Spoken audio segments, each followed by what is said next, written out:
Ребята, сейчас видно презентацию и звук есть? Да, все хорошо. Скажите мне, пожалуйста, вот вы говорите, чтобы я это положил на YouTube, вот эти все штуки. Кому мне из вас ссылку послать на YouTube? А у вас есть YouTube канал, куда вы все это заливаете? Я его сделаю. Так. Сын вчера сказал, как это делать. Говорит, папа, все это настолько просто. Показал, что... Так, тут в чате просто скиньте там, ну, ссылку на канал, да и все. Нет, давайте, вы знаете что, мы сделаем так. Чат не сохраняется, я не буду его сохранять, это во-первых, да?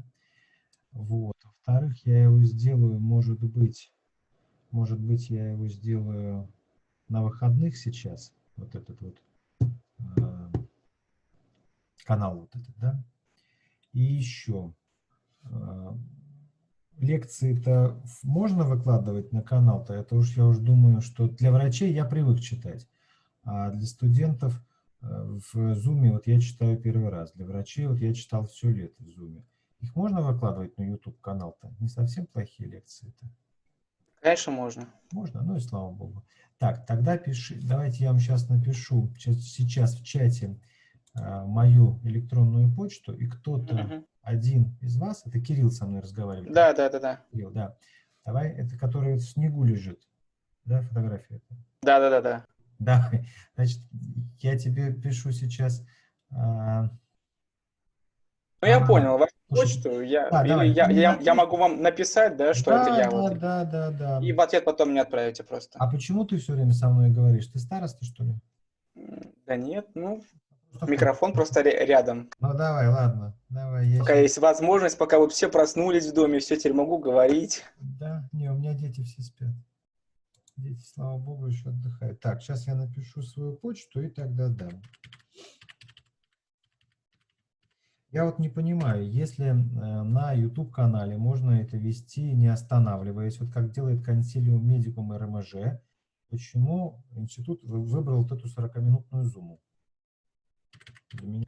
Ну, потому что для Ютуба, понимаете, надо создать канал в Ютубе, правильно его тоже настроить там чуть-чуть, Ну, и тоже в Ютубе вести, но это...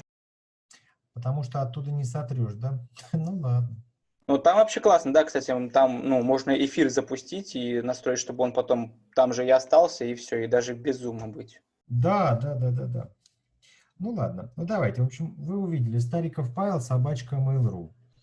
Эта почта, ребята, она доступна для всех врачей. Вот, то есть это можно, если у вас есть какая-то проблема, можно, естественно, обратиться, да. То есть это моя единственная почта. И можно по ней, если что-то вы захотите, то можно меня спросить. Ну и в частности, вот мы сейчас договоримся о вот этом выкладке вот этих вот видео. Мгм.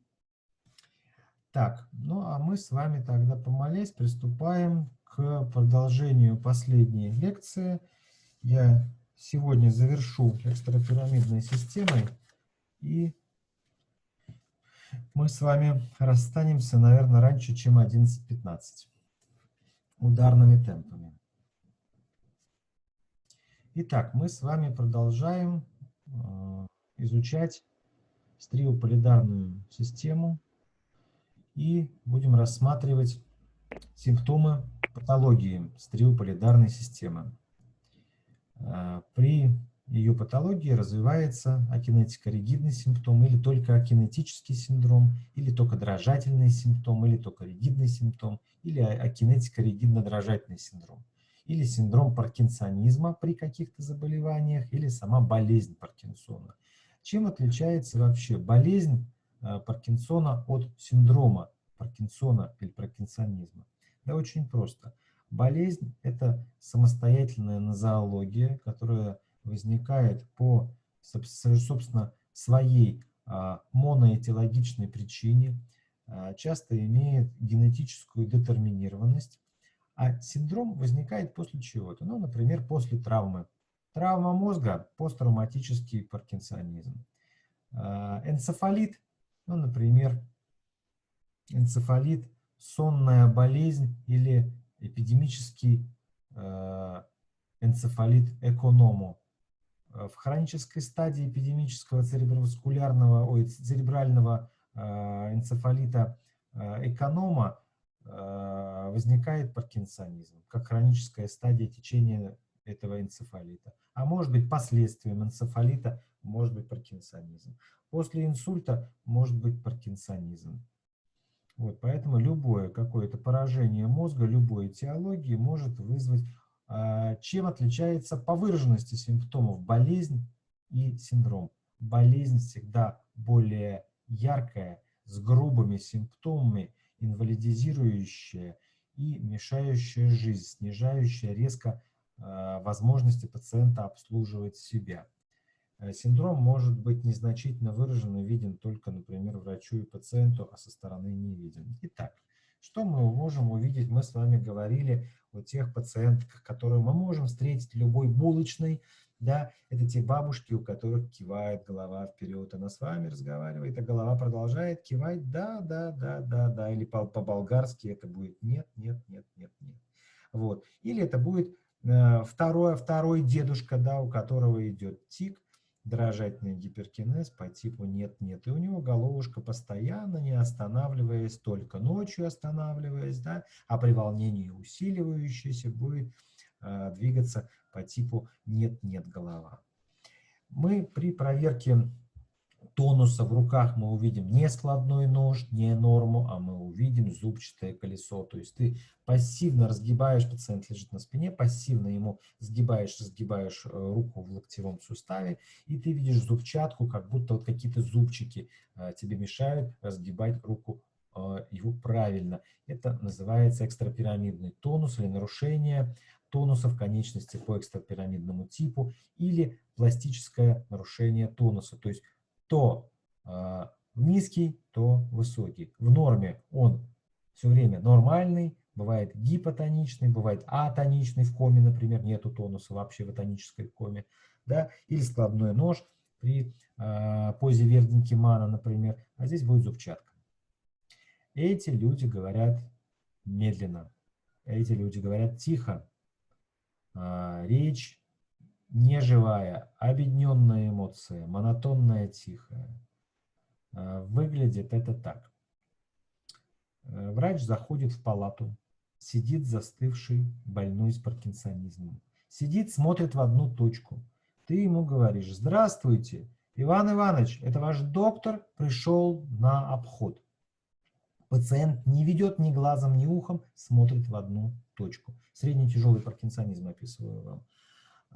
Я понимаю, что пациент мне ответит через некоторое время, но дело в том, что у меня есть определенная схема опроса, определенная схема осмотра, и работать в ритме паркинсоника я не могу, потому что мне надо выполнить много работы. Я говорю: ложитесь, пожалуйста, давайте я вас осмотрю, давайте проведем какие-то тесты, проведем определенные пробы. Вот. Пациент не успевает мне ответить, не успевает двинуться, я уже начинаю проверять у него рефлексы, колоть его иголочкой, и в этот момент он мне говорит: здравствуйте. То есть я поздоровался, уже начал работать, а он говорит: здравствуйте.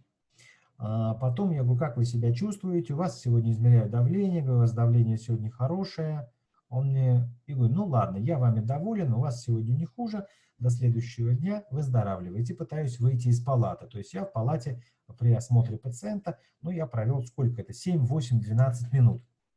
И тут я слышу вторую фразу от этого пациента, значит, на 10-й минуте нашего общения: вы уже уходите, а вы меня даже не выслушали. Вы всегда торопитесь, а я хочу поговорить. То есть, понимаете, 10 минут я все сделал, уже поговорил, на 10-й минуте он наконец не отвечает. У них еще есть брадипсихия.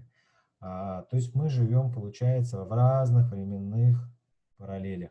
Он живет своей медленной жизнью. Для него я как ветер подул и умчался. Он меня не заметил практически. А для меня я прихожу, он застывший ригидный человек, брадипсихичный, амимичный, акинетичный, Понимаете? То есть я все сделал, стоять перед ним полчаса, 40 минут, может быть, 1,5 часа общаться. Это нереально, потому что меня ждут соседи по палате, в других палатах, в других отделениях.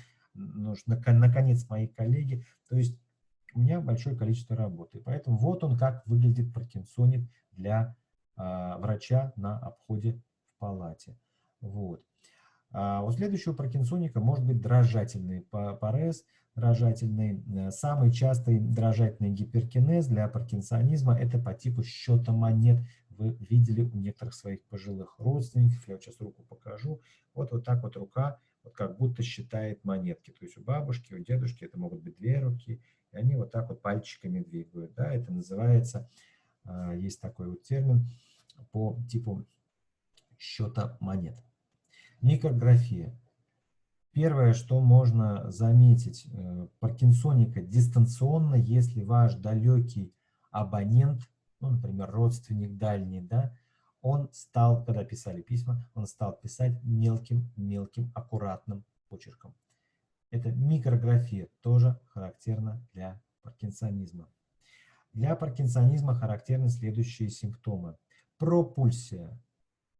Как вы понимаете, он брадипсихичный, кинетичный. Бради медленно. Психия думает, медленно думает. Эти термины, вот я быстро говорю, приходится расшифровывать, что если кто-то слышит первый раз.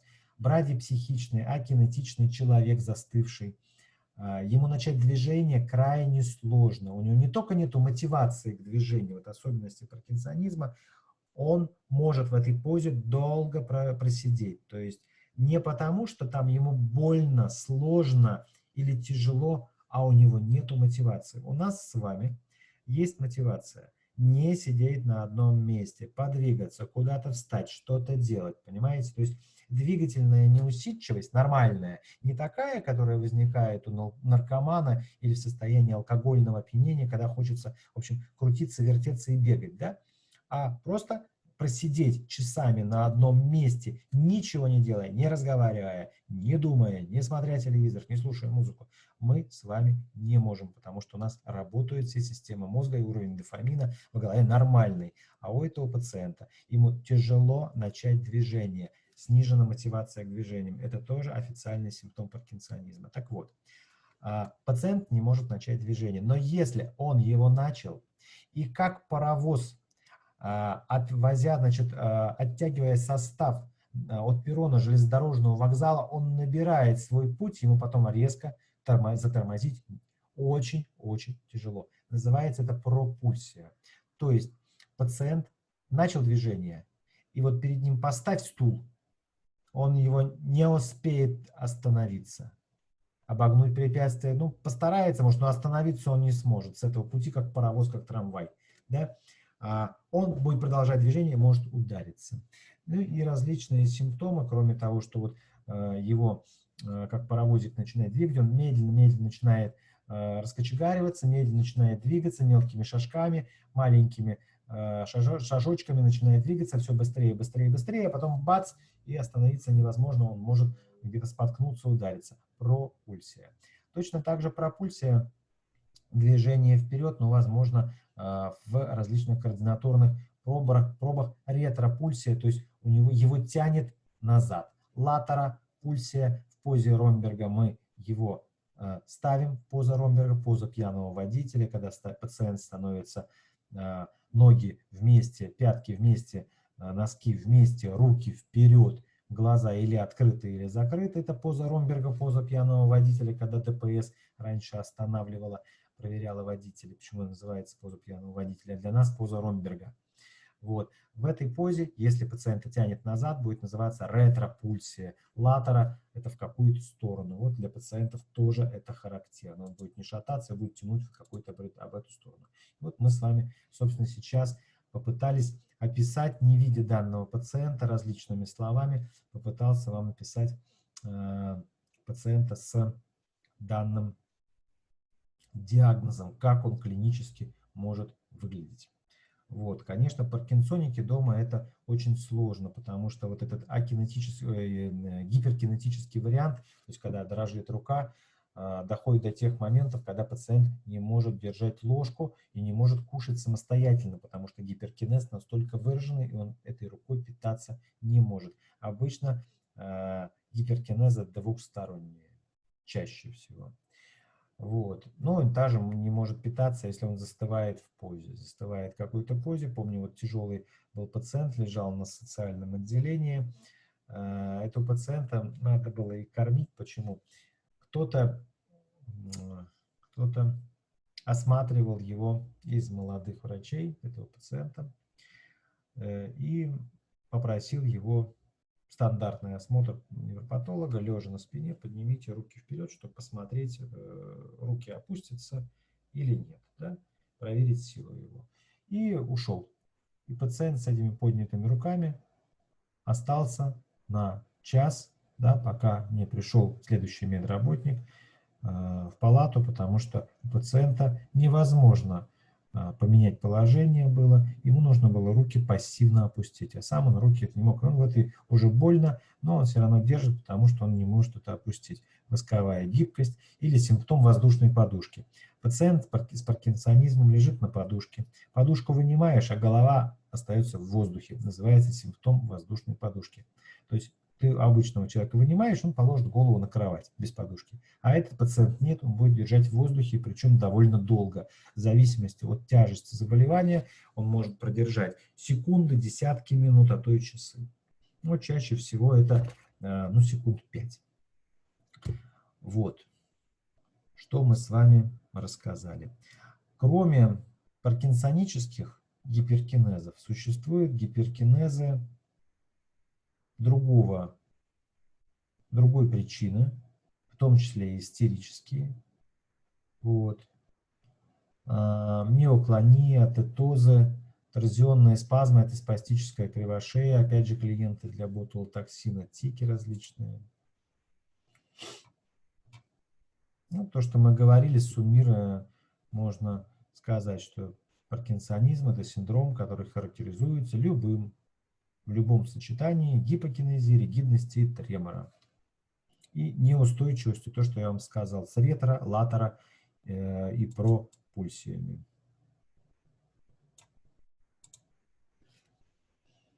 Первичный, он же болезнь Паркинсона, и синдром.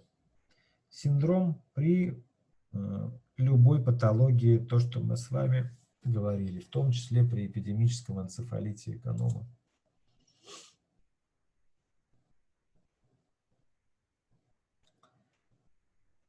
Экстрапирамидная система поражается при любой патологии мозга, не только при паркинсонизме.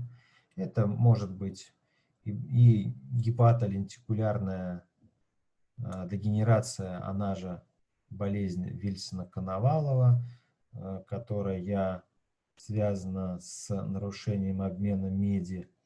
Это и хорея Геттингтона, это и, значит, прогрессирующий надъядерный паралич, очень неприятное заболевание. Вот. Ну, альцгеймеров, конечно, их очень много. Почему много альцгеймеров в Америке, а у нас сплошные дисциркуляторные энцефалопатии?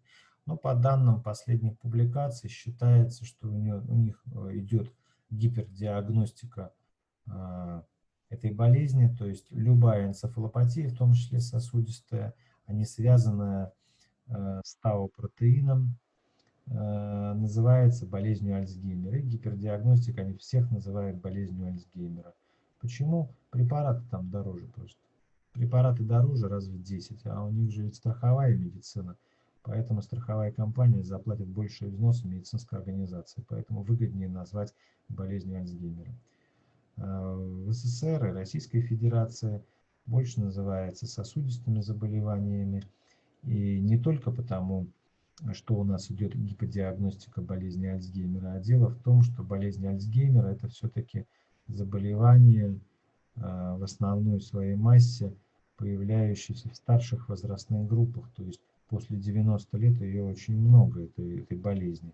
А дело в том, что у нас средний возраст дожития это у нас не 90 лет, и поэтому у нас таких пациентов меньше. В нашей стране возраст дожития гораздо меньше, поэтому этих заболеваний меньше. Ну и плюс, так как была она описана другими учеными, у нас как бы вот больше ставится диагноз дисциркуляторная энцефалопатия. —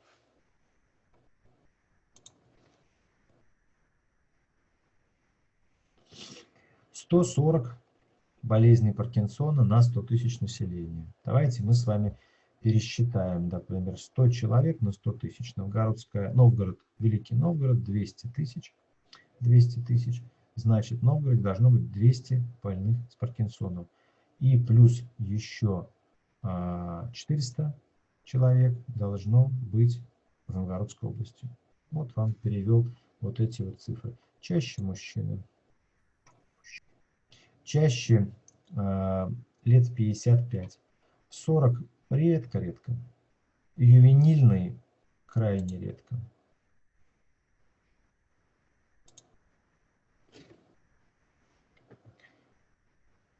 Возрастные факторы не будем с вами рассматривать. Хотите, почитайте это в учебнике. Триада, мы с вами уже неоднократно об этом говорили. Гипокинезия – это больные двигаются медленно, очень медленно, вплоть до акинезии, то есть вплоть до отсутствия движений. Изменяется мимика, обеднение мимики вплоть до ее отсутствия, до амимии. Называется еще это маскообразным лицом. То есть не только тихая безэмоциональная речь, немодулированная, но это еще также амимичное лицо. И паркинсоника очень просто узнать. Маленькие шажки. Этот пациент не машет руками, когда идет. Это называется отсутствие содружественных синкинезий или движений рук при ходьбе. То есть, когда мы видим пациента, который идет небольшими шажками и не руки прижаты к телу, не прижаты, а просто не двигаются, а вот свисают вниз, прижаты к телу. То есть нет вот этих движений, да, как при беге у спортсмена, как у нас с вами, куда мы когда-то спешим, размахиваем руками. У паркинсоника этого нету. Вот. И можно данного пациента заметить вот так вот. Есть определенные пробы, которые нужно проводить только умеючи. То есть, например, я сажаю студента на стул в присутствии всей группы и резко опрокидываю стул. Что делает студент, над которым преподаватель проводит такой опыт? Студент пытается выпрямиться и не упасть. Да? Здесь вот изображено, что студент попытается выпрямиться, поддержать горизонтальную позу. Работает хорошо стриополидарная система. Пациент же не успеет это сделать и со стулом вместе может упасть на врача. Вот, то есть он не успеет выпрямиться. Но это, то есть, поддержание горизонтального положения, вот эта функция стриополидарной системы, она у него отсутствует. Ну и различные симптомы, которые мы выявляем при детальном осмотре, потому что отсутствие движений, медленные движения, застывание в определенных позах, восковая гибкость, они, естественно, сказываются неблагоприятным способом на мышцах, потому что появляются боли.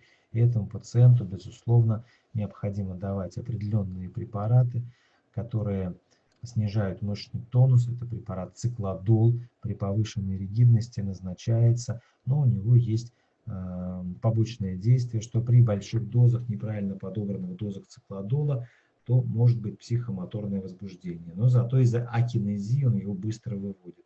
Нам очень важно вывести человека из акинезии. Почему? Например, в терапевтическом отделении. Этот пациент, если он будет лежать и не двигаться, и у него есть, например, уже застой в малом круге кровообращения в легких, то это дальше обязательно закончится гипостатической, а далее и бактериальной пневмонией. И если этого пациента раздвигать, он будет больше дышать, больше экскурсия грудной клетки, движение появится, он не заболеет пневмонией или быстрее выздоровеет. Поэтому этому пациенту показано абсолютно назначение циклодола. Вот. Если есть дрожательный гиперкинез, то назначаются препараты Эльдофа, как препараты первого ряда, потому что если пациент не может кушать из-за того, что у него трясется рука, да, уже не по типу счета монет, а уже выраженный гиперкинез, вот, поэтому назначаются препараты Эльдофа. Симптом воздушной подушки вы здесь видите, который мы с вами уже обсуждали. Тремор покоя – это по типу счета монет или называют по-другому по типу скатывания пилюль. Во время движения, естественно, тремора нет. Во время сна, естественно, его нет. Это практические советы для паркинсоников, потому что не все решается медикаментозной терапией, потому что если дать определенные советы, то можно избежать падений. Вот. Но это уже относится в том числе к профилактической медицине, к паллиативной медицине и относится уже к здоровому поддержанию здоровья у паркинсоника. Это память, которая дается родственникам в основном этих пациентов, потому что у них есть, кроме брадипсихии, у них есть когнитивные нарушения. Вот. И вот такие вот советы даются родственникам, то, что вы видите на экране, для того, чтобы их больного паркинсоника, который живет с ними в семье, обезопасить от различных проблем, нужно выполнять. То есть, как жить, как одеваться, какая должна быть одежда и какое должно быть питание. Мозжечок. Орган координации нам остался рассмотреть. Он находится в задней черепной яме, имеет на срезе вот такой вот красивый внешний вид, состоит из двух полушарий и червя. Мозжечок связан тремя парами ножек с мозговым стволом. Ножки называются педункули. В толщине белого вещества мозжечка центральные ядра есть. На среде выглядит именно так. Это мои студенты рисовали. Картиночку вам предлагаю. Мозжечок отвечает за координацию движений, нормальный тонус мышц. При поражении мозжечка тонус в мышцах снижается, то есть, например, правое полушарие мозжечка, соответственно, справа тонус мышц будет страдать. Мозжечок, полушарие мозжечка, задняя мозговая артерия перестала снабжать, у данного пациента будет латеропульсия вправо. Правое полушарие мозжечка, латеропульсия вправо. Нарушение координации. Можно ли жить без мозжечка? При опухоли мозжечка и его удалении, да, можно, такие пациенты есть. Им удаляют мозжечок, и координаторная система мозга, которая находится в лобной доле, в стереополидарной системе, хватает человеку, чтобы двигаться. Но в сложных ситуациях этот человек спасует, да, из сложных каких-то двигательных актов он не сможет. Но живет он спокойно, сам себя обслуживает. То есть можно жить без мозжечка, но сложных движений не получится. Что делает червь мозжечка и полушарие мозжечка? Червь – более старое филогенетически древнее образование. Давайте я вам приведу примеры на рассказе про человека с алкогольным опьянением. В первой стадии алкогольного опьянения, например, после стакана водки, человек отравленный промахивается мимо стакана. Это симптом называется атаксия, нарушение координации в конечностях. Здесь первым нарушил свою функцию полушарие мозжечка. Но человек пока может ходить и может стоять. После второго стакана человек не может не только брать стакан, он уже не может говорить. Да? У него речь скандированная, вязкая, смазанная, нечленораздельная, дизартричная, поражена уже речь. Но пока он может стоять, но шатается, и может сидеть. При третьем стакане отравляющего вещества под названием алкоголь пациент уже не может не стоять, атаксия, и не может сидеть, абазия. То есть он на лавке уже не может сидеть, он падает. Да? Так вот, это уже фаза, это когда уже отравлен червь мозжечка, более филогенетическое древнее образование, оно держится дольше всех, то есть могут промахиваться руки, но человек может сидеть и стоять. А когда отравляющий фактор превысил допустимые значения в крови, то уже и древняя, самая устойчивая часть мозжечка, червь мозжечка уже перестает работать, и человек уже падает. Вот, собственно, вам рассказ, почему мы все время говорим, какое-то образование древнее, хоть нервной системе, например, хоть там в сердечно-сосудистой системе, а какой-то филогенетически более молодой. Древние системы работают более устойчиво и меньше подвержены внешним влияниям. При проверке неврологического статуса в стандарте включены определенные пробы на координацию, которые позволяют исследующему доктору-невропатологу позволяют определить, работает ли координаторная система, в частности мозжечок у пациента. Мы просим встать в позу Ромберга, про которую мы с вами уже говорили. И если мы наблюдаем падение в какую-то сторону, мы делаем определенный вывод. Дальше есть проба, которую можно проводить лежа, сидя и стоя. В этой пробе просят пациента при открытых глазах дотронуться указательным пальцем кончика носа, потом глаза закрыть и повторить то же самое. Называется пальценосовая. В том случае, если при приближении к носу палец начинает скакать в разные стороны, мы говорим об интенционном треморе. То есть, если, вот я вам сейчас показываю, то есть рука вытянута и пациент попадает пальцем в нос. Это нормально выполненная проба. Пациент закрывает глаза и попадает пальцем в нос. Если даже пациент промахнулся, попал куда-то в сторону, в разную, это мы называем мимо попадания при пальцево-носовой пробе. Но это не будет патологии мозжечка. Мимо попадания по разным причинам может быть. Если же у пациента возникло вот такое движение, вот он, перед тем, как попасть в нос, палец начинает двигаться в разные точки, не может нос пока никак попасть, да? Неважно, потом он в нос попадет или сюда, вот эта штука называется интенционный тремор. Вот, и если мы получаем такой симптом, то мы делаем заключение, что на какой-то стороне, а может быть из двух, не работает координаторная система. Вторая проба, самая частая, это пяточно-коленная проба. Пациент лежит, мы пациенту предлагаем поднять одну ногу, поставить пятку на коленку другой ноги, которая лежит. Первая фаза, он должен поставить без интенции, поставить четко, поставить на коленку. В том случае, если нога при постановке начинает, опять же, выдавать вот такие интенционные движения, да, уточняющие, прицеливающиеся, мы называем это интенционным тремором. Вторая фаза пяточно-коленной пробы, мы говорим, проведите пяткой по ноге вниз до стопы, по передней поверхности голени. И если движение ровное, равномерное, мы говорим о нормально выполненной пяточно-коленной пробе.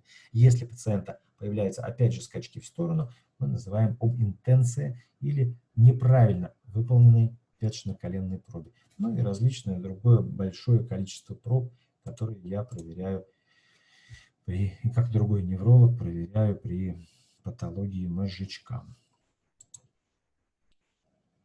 Сегодня с вами рассмотрели, я только единственное, что подробно вам не рассказывал, клиническую характеристику различных гиперкинезов, потому что на это уйдет тема отдельной, в общем, лекции отдельных 30 минут, поэтому я это оставил за пределами сегодняшней лекции. Вот. А всю остальную информацию вы получили и можете уже читать учебники по топической диагностике Триумфова или Александра Анисимовича Скоромца.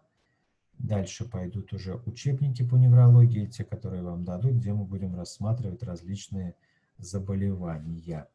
На этом я хочу вам сказать, что мы встретимся в следующий раз с вами. Мы встретимся во вторник, 5 сентября в 16:00. Там будет 2 часа лекций по 40 минут во вторник.